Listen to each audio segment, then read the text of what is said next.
Part 4 in our Google Forms series will involve looking at the Settings tool and the More Options. Going back to our Settings tool, I like to make sure, especially if I'm adding a link to the survey on a website or a blog, I'd like to make sure that I set this link up here to anyone in Dover-Sherburne High School or Sherburne District can answer. The other option is anyone. If you were sending a survey out to parents, you would have to, or anybody out in the community, you'd have to select anyone, but for my own purposes, I like to use this one here.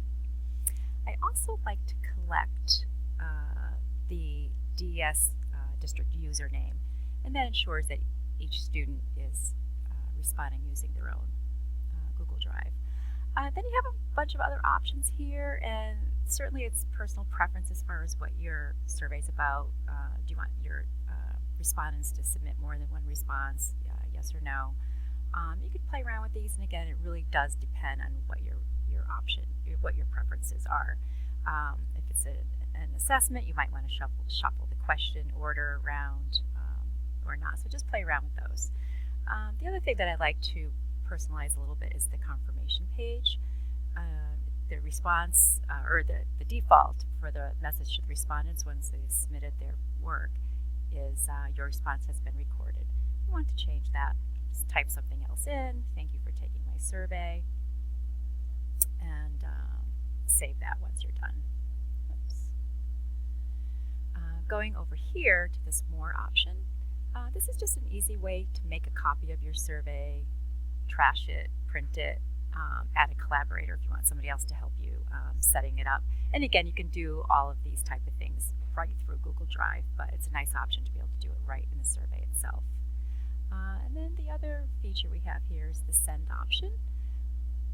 Again, you have another option to say, okay, who can respond to this? And in my case here, it's anyone in the Dover-Sherburne School District. I can send a link to this form via email. I can embed it somewhere.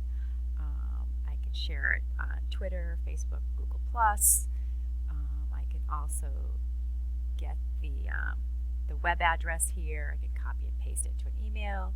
What I like to do, because this is a really long address and it's complicated, I like to shorten the URL, which is the web address, and copy and paste that right into either an email or a website or whatever. It's just a lot neater. And so those are a few of the things that you can do up in these areas up here, these features up here. So I would suggest that when you do create your own Google form that you play around them and see what works well for you. Okay, thank you very much.